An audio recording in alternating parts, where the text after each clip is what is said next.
गुरु प्यारी साध संगत जी, राधा स्वामी जी। आज एक बार फिर से हम आपके लिए लेके आए हैं जो बाबा जी ने आज गुवाहाटी में क्वेश्चन आंसर्स का कार्यक्रम किया था। क्या क्या संगत ने सवाल जवाब पूछे थे, उनका ये छोटा सा वीडियो।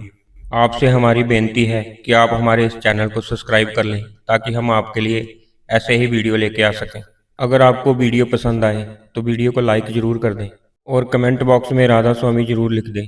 सबसे पहले एक भाई ने पूछा, बाबा जी आपका शुक्रिया कि आपने मुझे ये मौका दिया।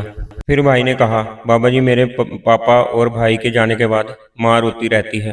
बाबा जी ने कहा, बेटा ये भावना की बात होती है, जिससे हमारा रिश्ता गहरा होता है उसके साथ ऐसा प्यार जरूर होता है। माँ बाप को हमेशा बच्चों की ही चिंता होती है। आप अपने पैरों पे खड़े हों जिससे माँ बाप की चिंता खत्म हो जाएगी। फिर उस लड़के ने कहा, बाबा जी कई बार गुस्से में मेरे से गलती हो जाती है और मैं अपनी माता को कुछ गलत बोल देता हूँ। बाबा जी ने बोला, बेटा माँ बाप की कदर करें और सोच समझ के चलें। अगर हम सोच समझ के नहीं चलेंगे बाद में हमें ही कर्मों का भुगतान देना पड़ेगा। फिर लड़के ने कहा, बाबा जी मुझे अपना ड्राइवर बना लो। बाबा जी ने कहा, बेटा आगे बढ़ो, दायरा छोटा ना करो। आगे बढ़ोगे तो सेवा करने का मौका जरूर मिलेगा। पहले अपनी जिम्मेवारियों को पूरा करो, उसके बाद सेवा करना। बाबा जी ने कहा, बेटा हमने पहले अपनी जिम्मेवारियां पूरी करनी है।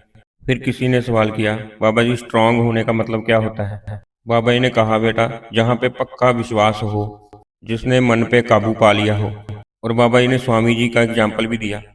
स्वामी जी कहते थे, जिन्होंने मार मन डाला उन्हीं को सूरमा कहना। बाबा जी कहते, जिसने अपने मन को काबू में कर लिया है वही स्ट्रांग है, बाकी तो हम भ्रमों में फंसे हुए हैं। फिर एक लड़के ने रोते हुए कहा, बाबा जी मालिक ने सृष्टि क्यों बनाई? बाबा जी ने कहा, बेटा हमें अपनी करने की तो समझ नहीं आती और हम मालिक की पहचान करने चले हैं। बाबा जी ने कहा, बेटा हमें जो कर्मों के हिसाब से जिम्मेवारी मिली है ना, हमने उसको निभाना है और मालिक के बहाने में रहना है। फिर बाबा जी ने कहा, पाना मन्ने सदा सुख होए। फिर किसी ने कहा, बाबा जी अब मेरी लाइफ में कोई भी आए जाए मुझे कोई फर्क नहीं पड़ता, क्या मैं अपने असल की ओर बढ़ रहा हूँ? बाबा जी कहते, बेटा ये बचपना है, ऐसा नहीं होता कि कोई भी आए जाए और हमें फर्क नहीं पड़ता। हमने तो अपनी जिम्मेवारी निभानी है। जब हम इन चीज़ों से बाहर आएंगे और जब बड़े हो जाएंगे तब हमें समझ आएगा कि जिम्मेवारी क्या चीज़ है। फिर किसी ने सवाल किया कि बाबा जी नामदान से पहले हमें क्या करना चाहिए? मन भटकता है, ध्यान कैसे लगाएं? बाबा जी ने कहा, बेटा बच्चे जल्दबाजी करते हैं, कम उम्र में हम प्रभावित हो जाते हैं, हमें लगता है कि यही रास्ता ठीक है। बाबा जी बोले, बेटा सोच समझ के चलें और फिर डिसीजन लें कि हमने नामदान लेना है या नहीं। अगर हम निभा सकते हों तभी हमने नामदान लेना चाहिए। फिर एक बहन ने बोला कि बाबा जी नामदान के लफ्ज़ों को सीक्रेट क्यों रखा गया है? बाबा जी ने कहा, बेटा क्या सीक्रेट है? आजकल यूट्यूब पे लोगों ने सारे ही लफ्ज़ डाले हुए हैं। बाबा जी ने कहा, सीक्रेट तो बेटा कुछ भी नहीं है, बस कदर की बात है और संभालने की ज़रूरत है। बाबा जी ने कहा, बेटा अगर हम कदर करेंगे ना तो मालिक बख्शिश जरूर करेगा। फिर एक लड़के ने कहा, बाबा जी 1 साल पहले मैं ध्यान करता था और फिर मैं डर गया, उसके बाद मुझे भजन सिमरन करने में डर लगता है। बाबा जी ने कहा, बेटा भजन सिमरन हमने सोच समझ के करना है। जब तक हम किसी गुरु से नामदान नहीं ले लेते हमें भजन सिमरन पे नहीं बैठना चाहिए। हमने सबसे पहले परमार्थ को समझने की कोशिश करनी है, उसके बाद हमने भजन सिमरन पे बैठना है। फिर एक बहन ने कहा, बाबा जी हमें सुनने में आया है कि दिल्ली में लोकल सेंटर बंद हो जाएंगे। बाबा जी ऐसा क्यों होगा? हम बड़े ही हैरान हैं, इसका रीज़न क्या है? बाबा जी ने कहा, बेटा आप सत्संग जाते हो? बहन ने कहा, बाबा जी हाँ मैं कोशिश तो जरूर करती हूँ। बाबा जी ने कहा, बेटा जो भी डिसीजन होता है ना सोच समझ के लिया जाता है। हमने सत्संग घर किसी को दिखाने के लिए तो नहीं बनाने, हमने डिसीजन ये लिया है कि 10-15 किलोमीटर के अंदर जो सत्संग घर हैं उनको बंद किया जाएगा। फिर एक लड़के ने कहा, बाबा जी मैंने बचपन में दुनिया से सीखा कि मंदिर जाना है और माथा टेक के वहाँ पे भगवान से कुछ मांगना है और प्रसाद चढ़ा के वापिस आ जाना है। और फिर उसके बाद मुझे थोड़ी समझ आई और फिर आप मिले। फिर बाबा जी अब मैं क्या करूं, मेरे को नामदान नहीं मिला। बाबा जी ने कहा, बेटा हर एक चीज़ का वक्त होता है, कोई भी चीज़ बुरी नहीं होती।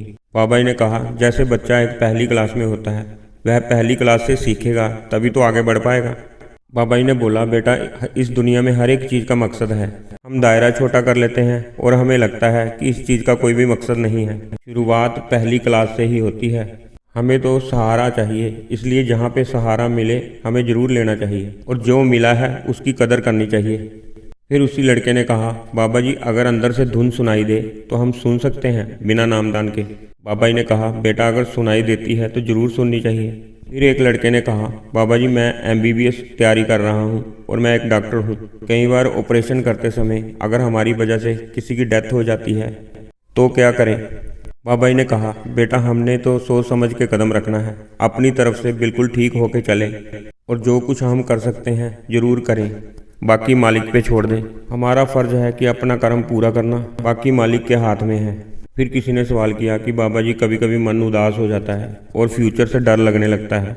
बाबा जी ने कहा, बेटा विश्वास रखें, लेकिन डर भी एक अच्छी चीज़ है। जब किसी के अंदर कोई डर होता है तो वह सोच समझ के चलता है और अपनी ज़िंदगी अच्छे तरीके से काटता है। हमने अपनी मेहनत पे ध्यान देना है, बाकी मालिक पे छोड़ दो। फिर एक भाई ने कहा, बाबा जी मेरा भाई कह रहा था कि तेरी पर्ची नहीं निकलेगी, लेकिन मेरी पर्ची निकल गई। कल बोर्ड का पेपर है, बाबा जी दया करना। बाबा जी ने स्माइल किया और कहा कि मैं पढ़ाई खुद नहीं कर सका तो मैं आपको कहाँ से करवा दूंगा। बेटा खुद मेहनत करें फिर ही कुछ हासिल होगा, बाबे ने कुछ नहीं कराना। फिर एक बहन रोने लगी और रोते रोते कहती कि बाबा जी मेरे को कुछ समझ नहीं आता और गलती करके मैं पछताती हूँ। बाबा जी ने कहा, बेटा हमने गलती से सीखना है। हम गलती करते हैं फिर माफ़ी मांगते हैं और माफ़ी मांग के फिर दोबारा गलती कर देते हैं। इसलिए हमें अपनी गलतियों से सीख लेनी है और आगे से गलती को नहीं दोहराना। फिर किसी ने कहा कि बाबा जी मैं आपको खुश रख सकती हूँ। बाबा जी ने कहा, बेटा सोच तो ठीक है, लेकिन हमने इसको अमल में लेके आना है।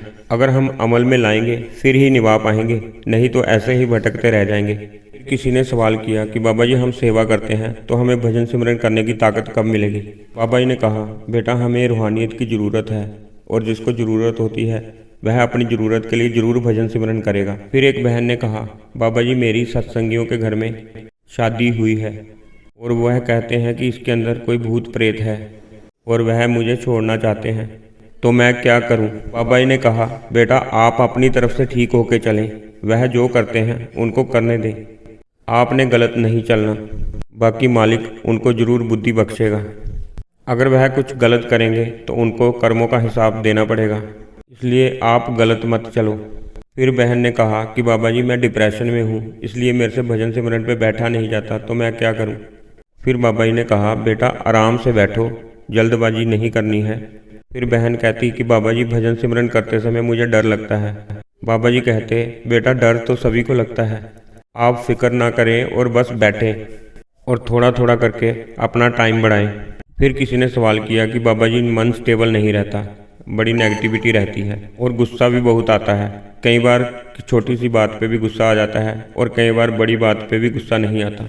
बाबा जी ने कहा, बेटा हमने बैलेंस बना के चलना है और हमने अपने मन को काबू में करना है।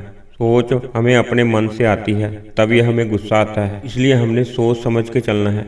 फिर एक भाई ने कहा, बाबा जी मेरी मदर की डेथ हो गई है और पापा अकेले रह गए हैं और वह घबराते हैं।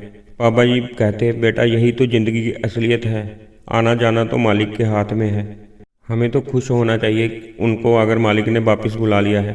फिर लड़के ने बोला, बाबा जी मेरे पिताजी दोबारा शादी करना चाहते हैं। बाबा जी कहते, बेटा ये उनका निजी मसला है, मैं इसमें कुछ नहीं कह सकता। फिर एक भाई ने कहा कि बाबा जी घरवाली के अंदर भूत प्रेत आता है।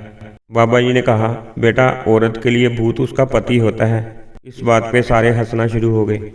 फिर बाबा जी ने कहा, बेटा प्रेम प्यार के साथ चलें और उसकी कदर करें। बाबा जी ने कहा, बेटा अगर हम कमजोरी दिखाएंगे ना तो कोई भी आता जाता थप्पड़ मार देगा। बाबा जी ने कहा, बेटा ऐसा कुछ नहीं होता, भूत प्रेत वगैरह डॉक्टर को दिखाएं और डॉक्टर से सलाह लें।